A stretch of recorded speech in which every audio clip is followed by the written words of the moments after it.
Hi, my name's Lisa, and I am here to talk about becoming a world leader, which may sound kind of funny, especially considering that my grandest credential beginning my work was ordinary TV watcher.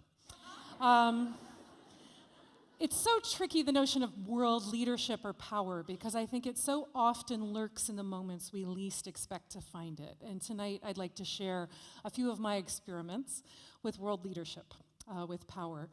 My journey began sprawled on a couch watching an episode of Oprah. That's where I learned about the war in the Congo. It was 2005, 8 years into the deadliest war since World War II, the worst sexual violence on the planet, and there was no movement for Congo in this country.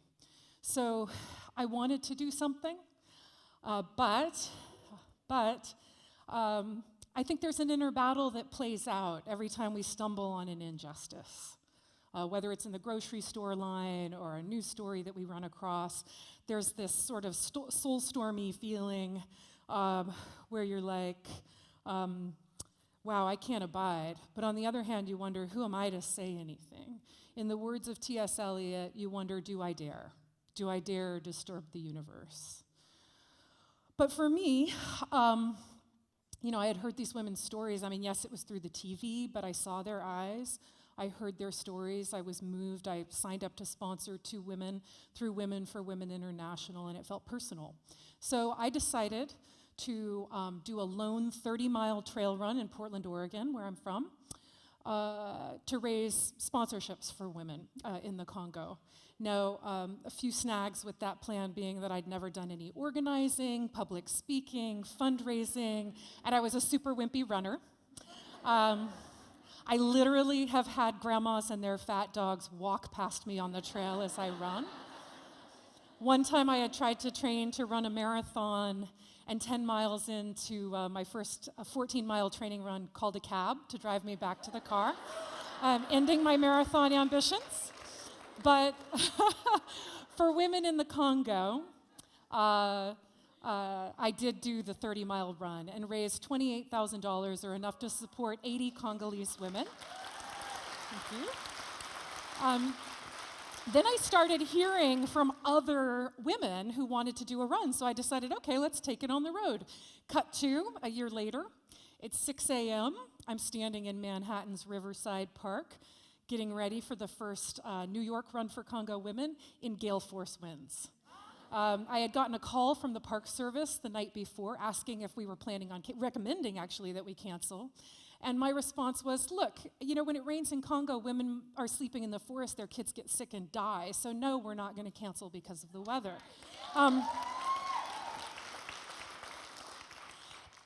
For me, the empathy was straight soul fuel. Hearing their stories had made me flip on my empathy switch. Still standing there in lightweight jogging shorts in wind and icy rain, I knew no one was going to show up. By our 8 a.m. start time, we had 1 registered runner. And so we ran. But a woman who didn't come that day because her basement had flooded became the run organizer the next year, and we had 100 people, the next year 300, the next year 500. And all said, thousands of people participated in Run for Congo Women events. We raised $17 million, enough to support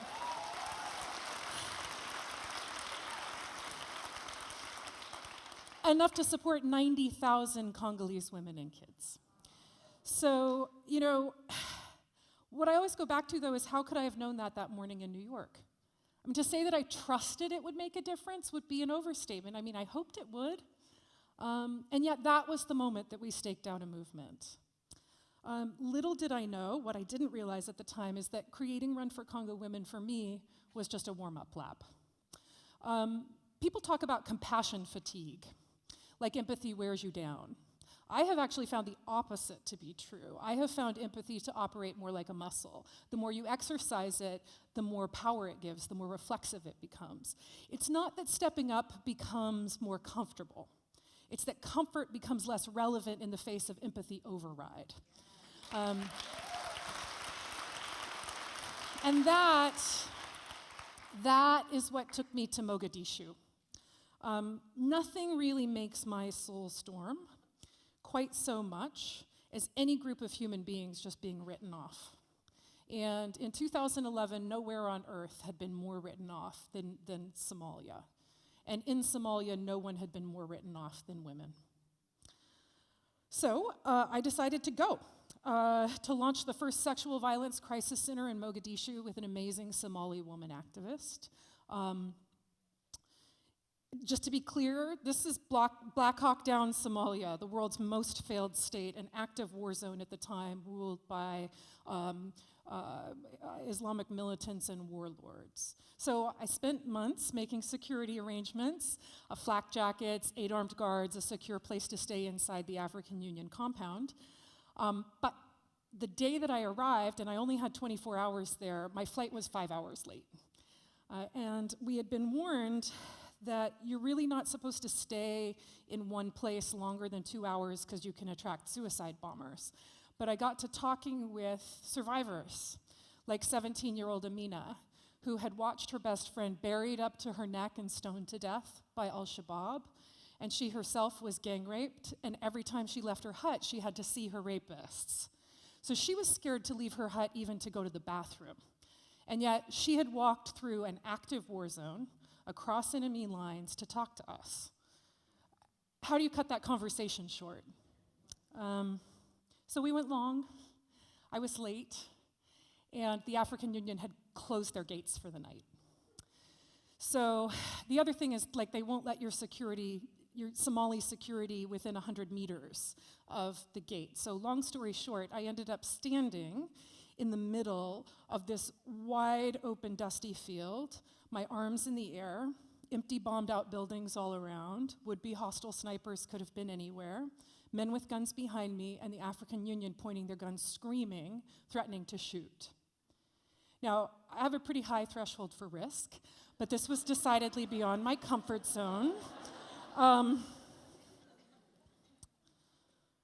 yet, I mean, look, it was one of the scariest moments of my life, and yet for Somali women, I chose it. And for girls like Amina, I wouldn't have traded it. This moment, to me, has come to epitomize the threshold to power. If you choose to step up for true change, true humanity, you will find yourself in that metaphorical field. Guns in front, guns behind, arms in the air. You are not authorized, you are exposed. And you don't even know if it matters.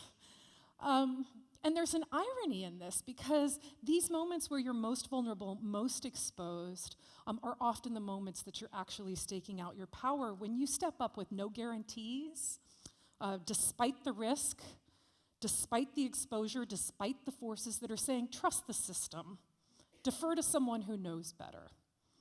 Mind your own business, sit down, shut up, get back in line. Despite these forces, you step up anyway. That is the seed of true change. That is true world leadership. Thank you. Things did change in Mogadishu. We started that center with 30 women pledging $10 a month. And within 6 months, we were on the cover of the New York Times. Hundreds of thousands of dollars flooded in. We were able to reach thousands of Somali women, many of whom ended up becoming advocates themselves, going out to camps and spreading the word. My co-founder, Fartuna Don, and her daughter, Ilwad, have become big international figures in the women's movement, and women's rights were included in the new Somali constitution. So,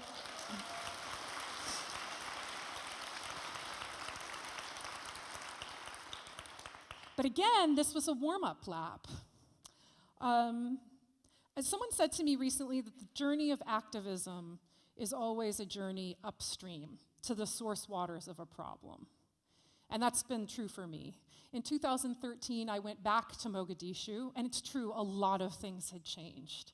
And yet the week that I arrived, the Somali government arrested a journalist and a woman for her talking to him about being raped by government soldiers. The charges were false accusations and disparaging the government.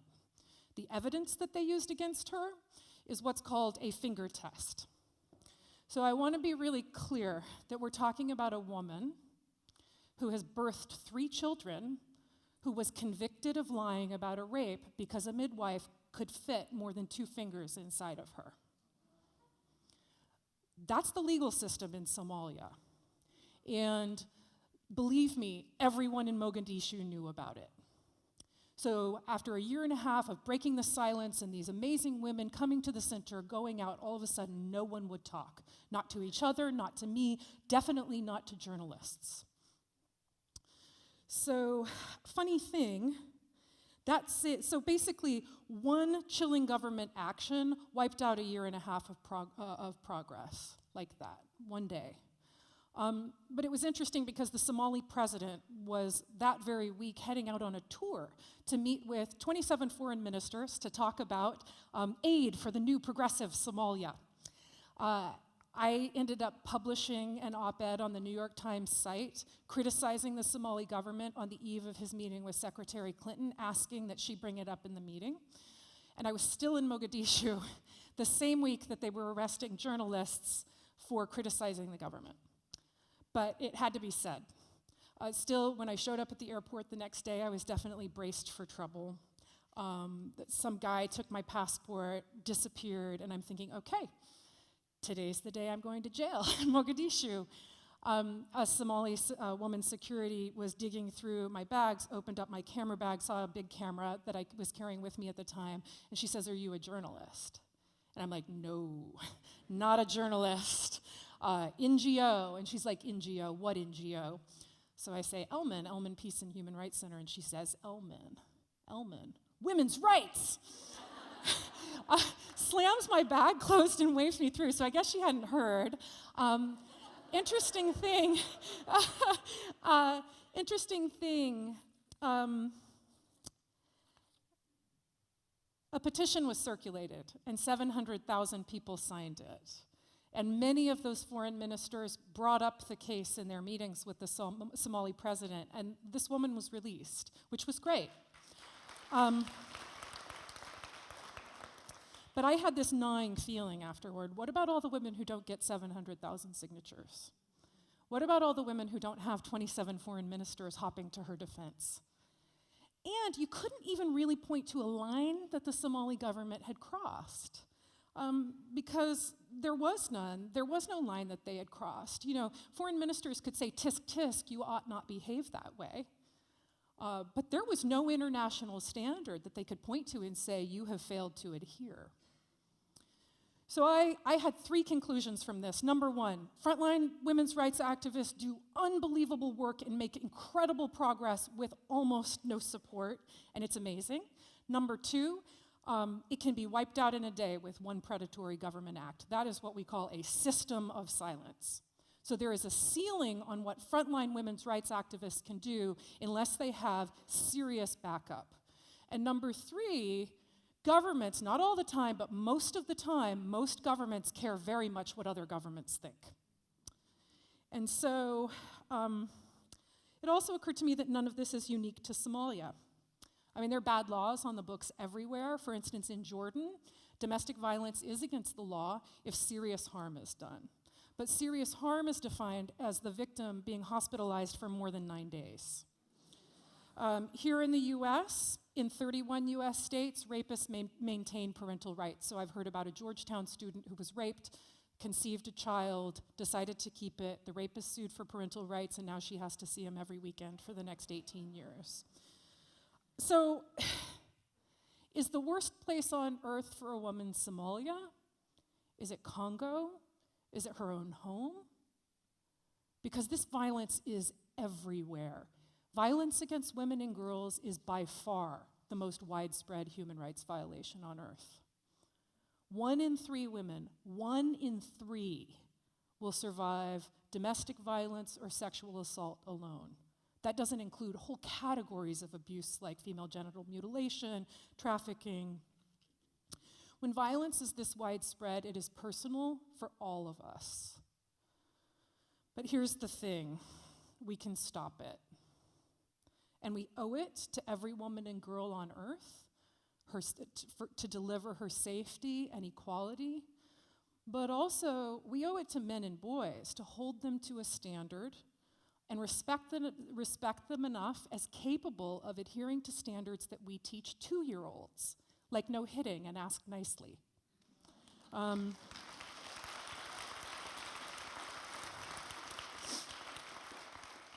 So I've gone quiet for the last 6 years because I've been quietly laying track to launch a public campaign for a global treaty on violence against women and girls.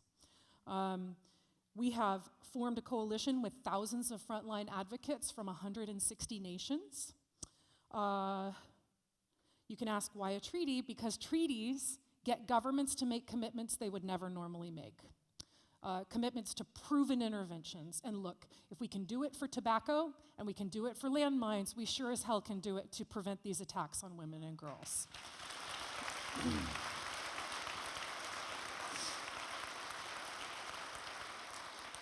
So this work, quietly working behind the scenes to prepare the public launch, has been quieter.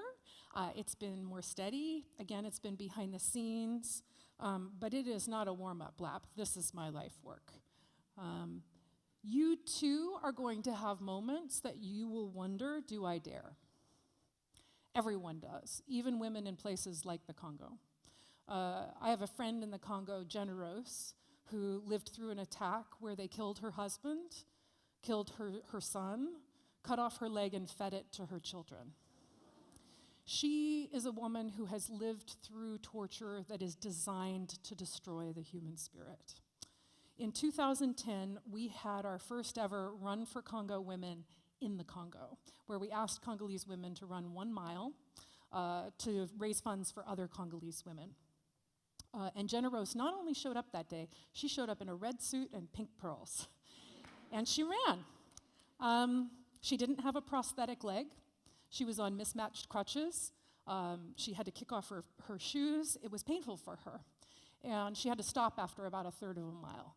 There was a journalist there at the time who said they didn't feel they could cover her participation in the run because she hadn't finished the 1 mile course. But, Generose took it as far as she could. And when I asked her why she would do that, she said, because if I can run on only 1 leg, everyone will know that they can do something to help. That is all any of us need to do. Indeed, there will be time to wonder, do I dare? Those moments that you get that uh-oh soul storm feeling, followed by who, me? That is your invitation. For girls, for women, for yourself, for humanity, I urge you, do not pass up that invitation. Do not choose comfort, soul-numbing comfort. Flip on your empathy switch, cross that threshold, and like Generous, step up without permission or endorsements or anyone to say go. Stumble, fail, fake it, take it as far as you can, and dare disturb the universe.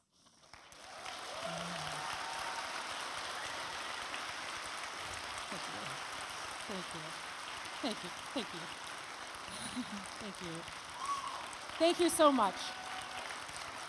Thank you.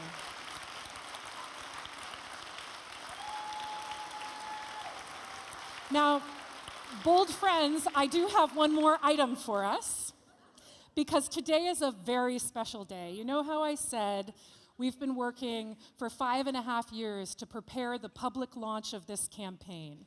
Well, all that changed yesterday at 4:30 a.m. when we launched the public call for the Every Woman Treaty. Because it's time. Because it's time. Because violence against women and girls represents an existential threat to human flourishing, and it is time to demand that every government on earth undertake rigorous commitments to interventions to end this. Now, this means, as of yesterday, I'm back in that field, arms in the air. Only this time, I'm not alone. To begin with, I have my co-founder, Vidyashree, and tonight, I have Dr. Eleanor Nwadanobi, who's come in from Nigeria. Women's rights activist extraordinaire. Oh, love. And Eleanor and I have an invitation for you. We would like to ask you to join us in this field. we would like to ask you to join us in this field. We'd like to ask you to sign your first treaty. We'd like to ask you to look under your chairs, where you will find that treaty. This, friends, is the people's call to nations, asking governments to create this global treaty.